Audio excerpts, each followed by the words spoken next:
Welcome back ناظرین محترم، break پہ جانے سے پہلے فیض صاحب کے ساتھ اللہ تعالیٰ کے حقوق جو انسانوں پر ہیں اس کے بارے میں بات ہو رہی تھی، بڑی تفصیلی گفتگو ہو رہی تھی۔ فیض صاحب سے بات کرتے ہیں۔ جی فیض صاحب۔ ہاں جی، تو میں یہ عرض کر رہا تھا، فیض صاحب کیا کوئی ایسا سلسلہ موجود ہے انسانوں کے پاس کہ انسان، جس طرح آپ فرما رہے تھے کہ انسان دعا کریں کہ اللہ کی رحمتیں اس کی طرف لوٹ آئیں، اللہ کی رحمت کے ابر کرم اس پہ برسیں، اس کے بارے پہ تھوڑی سی؟ یہ تو بڑی سیدھی بات ہے کہ انسان کے جو حقوق ہے نا، وہ ایک بیج تک ہے کہ آپ نے ایک مٹھی بھر کے اور زمین کو نرم کر کے بیج پھینک دیے، کیا بات۔ اس کے بعد آپ دعا کر سکتے ہیں، حقوق نہیں طلب کر سکتے کہ آپ کہیں اے اللہ تعالیٰ میں نے بیج پھینکے ہیں، اب تو فصل ہوگی نہیں، فصل اس کے کرم، اس کی رحمت سے ہوگی، آپ کی جدوجہد سے، آپ کی وہ بیج بھی اللہ نے آپ کو عنایت کی ہے، لیکن آپ اس کی طلب خود نہیں کر سکتے۔ اور دوسری بات یہ ہے، آپ کسی اپنے حقوق کو پورا نہ ہونے کی شکل میں اللہ سے شکوہ بھی نہیں کر سکتے۔ کیا بات ہے، بہت خوب۔ یعنی آپ کے پاس یہ اختیار ہے ہی نہیں کہ آپ یہ شکوہ کریں کہ میرے پاس فلان چیز نہیں ہے۔ خاص کر جسم کے اعضاء جو ہیں، اس پہ بھی اللہ نے کہا ہے کہ تو نے میرا شکر ہی کرنا ہے، تو نے صبر ہی کرنا ہے، تو مجھ سے دعا تو کر سکتا ہے، یہ نہیں کہہ سکتا۔ اللہ تعالیٰ سے یہ بات پوچھ نہیں سکتے۔ دنیا میں ایسے بہت سارے واقعات ہوتے ہیں جس میں انسان کی عقل فیض صاحب، انسان کیا کرے کہ اللہ تعالیٰ کا پسندیدہ بندہ بن جائے، اللہ کے نیکوکار اور نیک بندوں میں شامل ہو جائے؟ ایسا کون سا عمل کرے؟ بڑا سیدھا سا فلسفہ ہے۔ جتنی جدوجہد ہم جسم کے لیے کرتے ہیں، اتنی روح کے لیے کریں، اللہ کا پسندیدہ ہو جائیں گے۔ جتنی جدوجہد ہم لوگ جسم کے لیے کر رہے ہیں، وجود کے لیے کر رہے ہیں، وجود کے لیے کر رہے ہیں، اتنی ہی روح کے لیے کریں۔ روح کے لیے کریں۔ لیکن روح کے لیے تو میں دیکھتا ہوں کہ روح کے لیے تو ہم کچھ بھی نہیں کرتے۔ کچھ بھی نہیں کرتے۔ تو اللہ تعالیٰ کا برگزیدہ ہونے کے لیے آپ نے روح کے لیے کچھ کرنا ہے، اور ہم اس وجود کے لیے سب کچھ کر رہے ہیں جو وجود نہ ہمارا اپنا ہے، نہ ہوگا، نہ تھا۔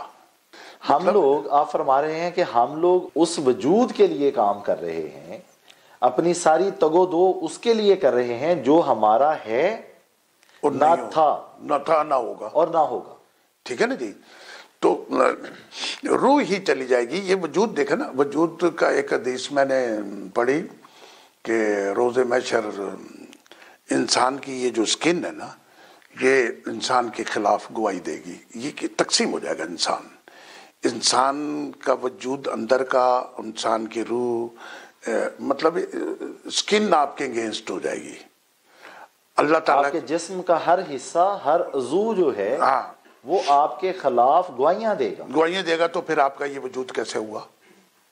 مطلب یہ حدیث میں یہ بیان کیا گیا اس میں کہ آپ کی جو سکن ہے، آپ کی جو چمڑی ہے، یہ آپ کے جتنے گناہ ہیں اس کی گواہی دیں گے۔ یہ چمڑی تو میری ہے نا جی، یہ میرے خلاف گواہی دے گی۔ ٹھیک ہے جی؟ یہ ہاتھ تو میرے ہیں نا، یہ میرے خلاف گواہی دیں گے۔ یہ آنکھیں تو میری ہیں نا، یہ میرے خلاف گواہی دیں گی۔ اور یہ دل تو میرا ہے نا، یہ میرے خلاف گواہی دے گا۔ اور اس کا مطلب یہ ہوا کہ یہ ساری چیزیں میری نہیں ہیں۔ یہ بڑا گہرا فلسفہ ہے کہ وہ عالم برزخ، اور پھر یہ عالم اس کو شہادت کہہ لیں، اور پھر عالم روا، اور پھر کدھر پھر آگے کی حاضری، اور یہ بڑا لمبا چوڑا سلسلہ ہے۔ لیکن ہر جگہ وجود کی نفی ہوگی، روح ہی اصل میں وہ چیز ہوگی۔ اور جب اللہ تعالیٰ سزا دے گا کسی کو تو بدن کو تکلیف ہوگی، تو روح جو ہے وہ چیخے گی، وہ روئے گی۔ اس لیے روئے گی کہ وہ اس میں داخل ہوگی۔ میں آپ کو ایک فلسفہ اور بھی بتاتا ہوں، آپ نے کبھی کسی سے نہیں سنا ہوگا۔ اس کائنات کی اللہ تعالیٰ کی سب سے بڑی جو تخلیق ہے نا، اللہ تعالیٰ نے جو سب سے بڑی ویسے تو اللہ تعالیٰ کی ہر چیز بڑی تخلیق والی ہے. لیکن اللہ تعالیٰ کی سب سے بڑی تخلیق میری نظر میں روح ہے. کیا بات ہے. روح دنیا کی ہر چیز میں موجود ہے، چاہے بارش کا قطرہ ہو، چاہے پہاڑ ہو، چاہے آسمان ہو، چاند ہو، سورج ہو، اس کے اندر روح موجود ہے. فیض صاحب کبھی کبھی تو میں غور کرتا ہوں تو مجھے قرآن پاک کی ایک آیت مبارکہ ہے جس میں یہ ذکر کیا گیا ہے کہ اللہ کے خوف سے پتھر بھی گر پڑتے ہیں. تو جب میں اس پہ تھوڑا غور کرتا ہوں تو مجھے لگتا ہے کہ پتھروں کے اندر بھی روح موجود ہے. پتھروں کے اندر ہر چیز کے اندر خوف، اگر فار ایگزامپل پتھر خوف سے گر رہا ہے تو اس کے اندر کچھ موجود ہے جو خوف کر رہا ہے اللہ کا اور وہ اسے گرا رہا ہے. لیکن اس کا یہ جو آپ بات کر رہے ہیں نا، ویسے تو یہ جو گھاس لگا ہوا ہے، یہ جو پتے کہتے ہیں اللہ کی مرضی کے بغیر پتہ نہیں ہل سکتا. جی. تو روح جو ہے، روح یہ اللہ تعالیٰ کی سب سے بڑی تخلیق ہے. کیا بات. وجود جو ہے یہ بھی بہت بڑی تخلیق ہے. لیکن آدم علیہ السلام کا جب وجود بنایا گیا تو اس وقت تک وہ مٹی کا بتی تھا. جب تک اتنی اعلیٰ تخلیق کے باوجود روح کی تخلیق کو دیکھتے ہیں، وجود کی تخلیق کو دیکھتے ہیں، اللہ تعالیٰ کی بے پناہ ایک خوبصورت تخلیق ہونے کے باوجود انسان جو ہے یہ اتنی عقل سلیم دیے جانے کے باوجود اپنے رب کو کیوں نہیں پہچانتا؟ پہچانتا نہیں اور راضی نہیں کرتا اور راضی بھی نہیں رکھتا اللہ کو. اچھا، صرف پہچانتا نہیں بلکہ راضی بھی نہیں رکھتا. وجہ کیا ہے؟ وجہ اپنے آپ کو خوش کرتا ہے نا، اپنے وجود کو خوش کرتا ہے. یہ کائنات جو بنائی گئی ہے، جو دنیا بنائی گئی ہے، یہ اسی آزمائش کے لیے بنائی گئی ہے کہ یہ جو میں کہہ رہا ہوں سارے حقوق جو اللہ کی رحمتیں آپ پر اللہ نے نازل کی ہیں، یہ سارے ذائقے، یہ ساری خوشیاں، یہ سارا پھل، یہ سارے اناج، یہ ساری زندگی اور زندگی کی جتنی آسائشیں ہیں، یہ ساری اللہ کی عنایتیں ہیں، نہ کہ آپ کے حقوق ہیں. اور یہ ساری جب آپ کو عنایت کی گئی تو پھر آپ کو یہ بھی کہا گیا کہ کہیں اس دنیا کی وجہ سے تو مجھ سے غافل نہ ہو جانا. اور پھر انسان نے جب اس دنیا کی ساری چیزوں کو دیکھا تو یہ بھول گیا. یہ اپنے رب کو، اپنے خالق کو، اپنے مالک کو بھول گیا. کبھی کبھی اس کو یاد آیا جب ٹھوکر لگی، گرا تو اس نے کہا یا اللہ تعالیٰ بچانا. اور جب یہ بھاگ رہا ہے اس وقت اس کو، آپ نے کبھی دیکھا کہ کوئی بندہ ریس میں بھاگ رہا ہے تو وہ کہہ رہا ہے کہ نہیں مجھے اللہ نے جو طاقت دی میں اس سے بھاگ رہا ہوں، مجھے اللہ کی طاقت سے ہی میں کامیاب ہوں گا. نہیں، اس نے کہا میں بھاگ رہا ہوں، میں چوکا مار رہا ہوں، میں چھکا مار رہا ہوں، میں یہ کر رہا ہوں، میں وزیر اعظم ہوں، میں وزیر ہوں، میں وزیر اعلیٰ ہوں، میں. اللہ کہہ رہا ہے نہیں، میں نہیں ہے، یہ میری رحمت ہے. تیرے پاس میں کہاں سے آ گئی؟ اگر تیرے پاس میں ہوتی تو قبرستان میں سے بھی آواز آتی، میں قبرستان میں سے تو کسی کی آواز نہیں آتی. تو اصل میں ہم بات یہ کر رہے ہیں کیا ہی اچھا ہو کہ یہ اپنے مالک کو راضی کر لے. اس کے پاس ٹائم ہے نا، اس کے پاس ٹائم ہے، اس کے پاس ٹائم ہے. یہ فیض صاحب یہ جو کہتے ہیں کہ ہر زندہ انسان کے لیے توبہ کا دروازہ کھلا ہوا ہے، وہ کسی وقت بھی لوٹ سکتا ہے اپنے مالک کی طرف، اس کے بارے میں کیا کہتے ہیں؟ اصل میں اللہ تعالیٰ سے جب بھی آپ رابطہ کریں گے نا، جس وقت بھی. اچھا، دوسری ایک بات یہ بھی ہے کہ میں کبھی کبھی یہ بھی سوچتا ہوں کہ میں نے فلاں گناہ کیا 18 سال کی عمر میں، 20 سال کی عمر میں، 30 سال کی عمر میں. تو آپ کسی وقت بھی آپ لاکھوں کروڑوں گناہ کیے ہوئے ایک جملے سے معاف کرا سکتے ہیں.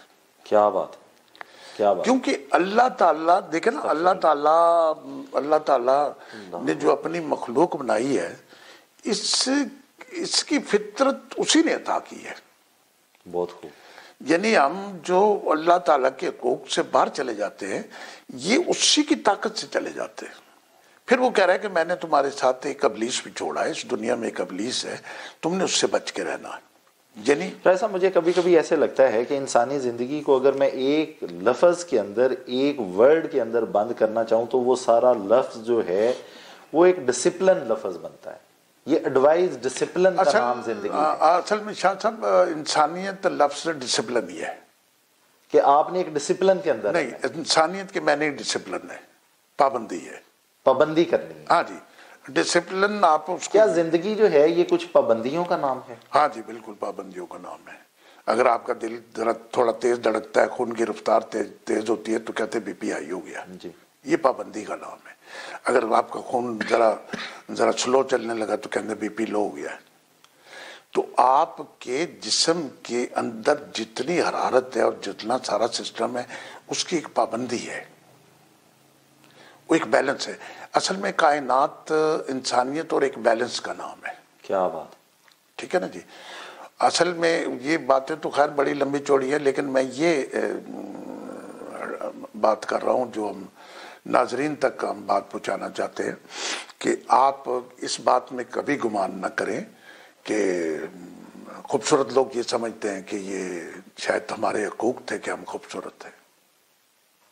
بدصورت آدمی یہ سمجھتا ہے, کبھی دل میں ملال کرتا ہے, پتہ نہیں یار میں بدصورت کیوں ہوں.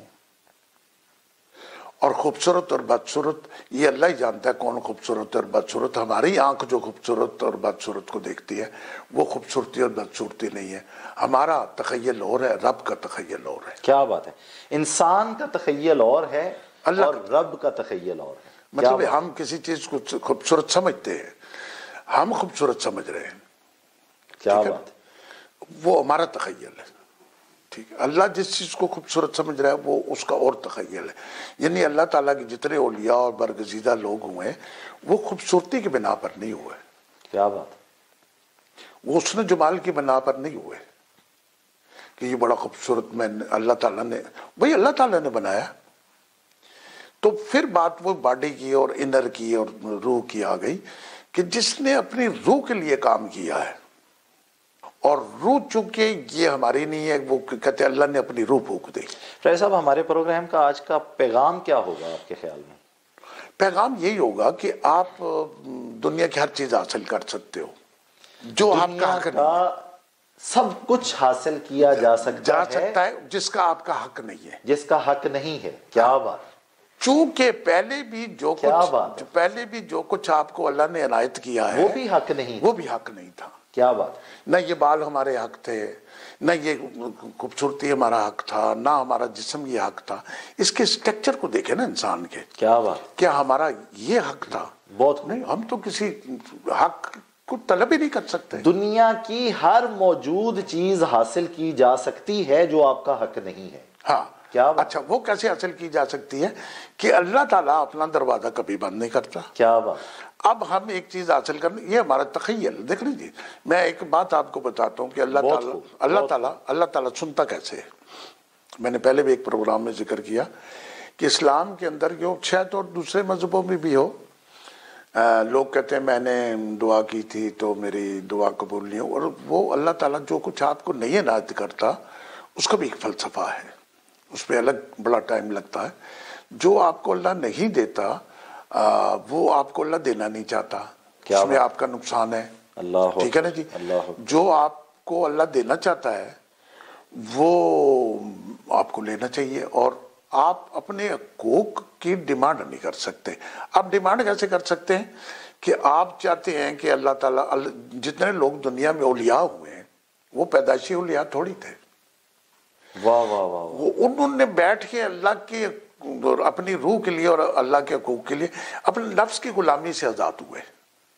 جو بھی شخص اپنے نفس کی غلامی سے آزاد ہوا وہ اللہ کا برگزیدہ بندہ بن گیا. سر وہ داتا جویری صاحب کا ایک شاگرد تھا, تو وہ گزرتا تھا, وہ یہی ادھر وہ عبادت کر رہے ہوتے تھے, تو وہ کہتا تھا کہ وہ کھڑے ہو کے عبادت کرتے تھے. وہ کہتا تھا میری خواہش ہے کہ میں آپ کو کھانا کھلاؤں.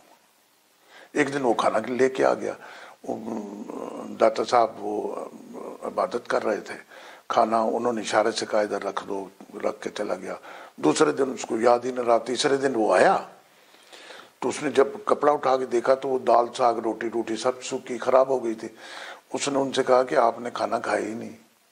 بہت کہتا تم اتنی جلدی آ گئے ہو برتن لینے. اب بیچ میں 2 راتیں گزر گئی.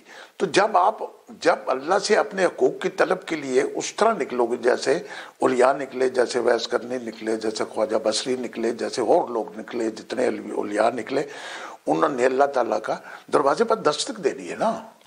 تو دستک دینے کے لیے آپ کو روح کا کام کرنا پڑے گا. کیا بات. تو ناظرین سے یہی میں کہنا چاہتا ہوں کہ آپ کائنات میں جو چیز موجود ہے اور جو آپ نے نہیں دیکھی, جو آپ کی نظر میں پریزنٹ نہیں ہے,